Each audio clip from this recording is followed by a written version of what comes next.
Assalamualaikum warahmatullahi wabarakatuh.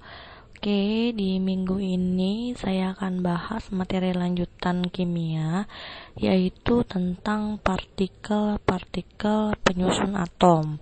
Nah, kita sudah belajar tentang teori perkembangan atom. Nah, jadi dari mulai John Dalton, kemudian Joseph John Thomson, kemudian Ernest Rutherford, Niels Bohr, dan yang terakhir mekanika kuantum, kita meyakini bahwa ada partikel-partikel yang ada di dalam atom. Nah, jadi atom itu ada partikel-partikel di dalamnya. Jadi tidak hanya bola pejal yang polos, tapi dia ada partikel di dalamnya. Nah, partikel-partikel apa saja yang ada di dalam atom?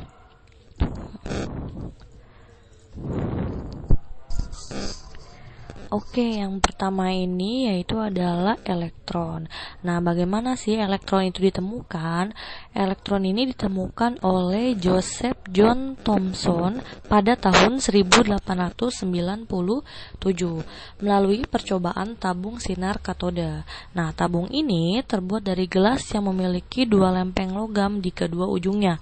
Lempeng pertama dihubungkan dengan kutub positif atau yang disebut dengan anoda, sedangkan lempeng lainnya dihubungkan dengan kutub negatif yang disebut dengan katode. Nah, ketika kedua lempeng logam ini dihubungkan dengan sumber listrik tegangan tinggi, muncullah sinar cahaya yang berjalan dari katode ke anoda di dalam tabung. Nah, sinar ini dinamakan dengan sinar katoda. Oke, kemudian Thomson menggunakan magnet dan lempeng kondensor yang bermuatan untuk membelokkan sinar katoda. Nah, ternyata sinar katoda yang dibelokkan menjauh dari lempeng kondensor yang bermuatan negatif, kemudian menuju ke plat yang bermuatan positif. Dari eksperimen ini diperoleh kesimpulan bahwa sinar katoda yang dibelokkan ke arah kutub positif merupakan partikel yang bermuatan listrik negatif. Jadi kita tahu dalam listrik itu dimana jika ada dua muatan yang berbeda, yaitu muatan positif dengan muatan negatif bertemu, maka kedua muatan tersebut akan tarik-menarik. Nah, jika ada dua buah muatan yang sama jenis, nah misalnya positif dengan positif atau negatif dengan negatif, maka dia akan tolak-menolak. Nah, dari eksperimen Thomson ini, tadi kan sinar tersebut menuju ke arah plat yang bermuatan positif. Nah, dengan kata lain, sinar tersebut berarti mengandung partikel yang bermuatan negatif. Kenapa? Karena dia tertarik ke plat yang bermuatan positif tadi. Nah, partikel yang bermuatan negatif ini kemudian dinamakan dengan elektron oleh Joseph John Thomson. Nah, bisa dilihat contoh gambarnya. Contoh gambar alat dari percobaan Joseph John Thomson. Nah, jadi itu adalah alat percobaan yang digunakan oleh Joseph John Thomson. Oke, partikel kedua yaitu adalah proton. Nah, kita tahu bahwa proton adalah partikel yang bermuatan positif.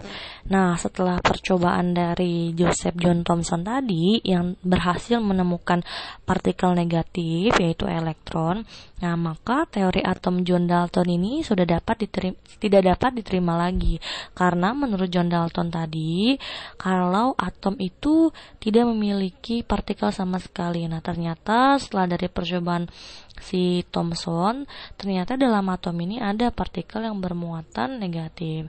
Nah, kemudian percobaan tersebut dikembangkan lagi oleh Eugene Goldstein pada tahun 1886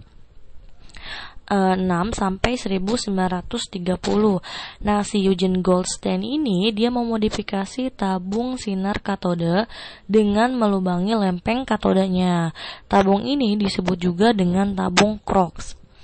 Pada saat tabung Crookes ini dihubungkan dengan sumber listrik, maka di bagian belakang katode yang dilubangi akan terbentuk seberkas sinar. Sinar ini berasal dari anoda menerobos lubang pada lempeng katode. Oleh karena sinar ini bergerak menuju katoda, maka dapat disimpulkan sinar ini bermuatan positif. Nah, Goldstein menamai sinar ini dengan sinar terusan atau sinar anoda atau sinar positif. Sinar positif ini mengandung partikel yang bermuatan positif atau yang disebut dengan proton. Nah, kemudian penemuan proton oleh Goldstein ini menimbulkan pertanyaan, bagaimanakah kedudukan masing-masing partikel tersebut di dalam atom? Nah, kemudian percobaan ini dilanjutkan oleh Ernest Rutherford bersama asistennya, yaitu Hans Geiger dengan Ernest Marsden. Nah, kemudian oleh Ernest Rutherford kita bisa lihat di gambarnya. Nah, dari percobaan tersebut ternyata dapat disimpulkan bahwa ada 3 sinar ya. Nah, jadi sinar alfa tersebut ada yang diteruskan, ada yang dipantulkan, dan ada yang dibelokkan. Nah, sinar alfa itu tadi mengandung partikel positif ya, atau bermuatan positif.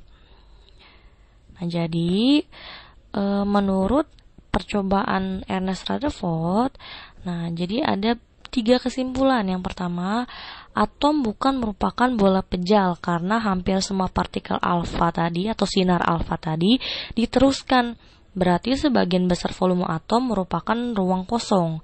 Nah, yang kedua, partikel yang mengalami pembelokan atau sinar yang dibelokkan tadi ialah partikel alfa yang mendekati inti atom. Hal tersebut disebabkan karena keduanya bermuatan positif. Nah, tadi saya sudah jelaskan kalau kedua atau sesama ketika partikel itu sama jenis, maka partikel itu akan saling tolak menolak. Nah, jadi akan mengalami sinar tadi mengalami pembelokan. Karena kenapa? Karena dia sama jenis. Nah, yang ketiga, partikel yang dipantulkan tadi ialah partikel alfa yang tepat menabrak inti atom.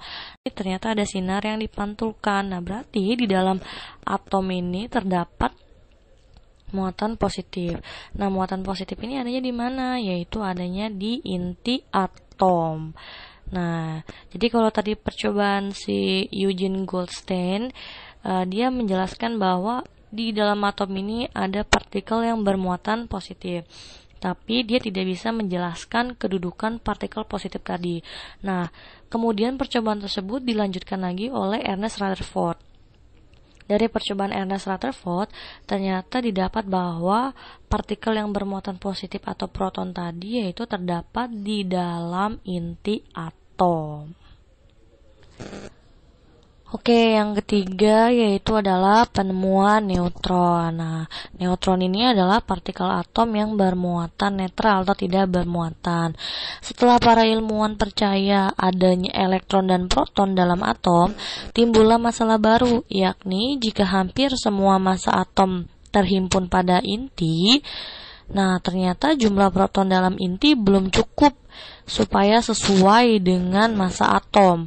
Nah, jadi di dalam inti ini pasti ada partikel lain yang menemani proton dan elektron. Pemikiran ini sesuai dengan hipotesis Rutherford pada tahun 1920-an. Nah, kemudian 12 tahun kemudian hipotesis Rutherford ini berhasil dibuktikan oleh fisikawan asal Inggris yang bernama James Chadwick. Nah, melalui eksperimennya, yaitu dengan menembakkan atom berilium dengan sinar alfa tadi, dari hasil penembakan itu terdeteksi adanya partikel yang tidak bermuatan yang memiliki massa hampir sama dengan proton.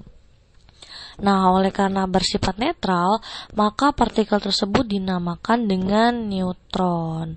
Nah, jadi di dalam inti atom ini tidak hanya ada proton, tetapi juga ada partikel yang tidak bermuatan yang disebut dengan neutron. Ya, oke, mungkin untuk minggu ini cukup sekian video dari saya, yaitu tentang partikel-partikel penyusun atom tadi, beserta bagaimana partikel penyusun atom itu ditemukan melalui beberapa eksperimen percobaan dari para ilmuwan. Nah, mungkin next pertemuan kita akan bahas mengenai sistem periodik unsur. Oke, assalamualaikum warahmatullahi wabarakatuh.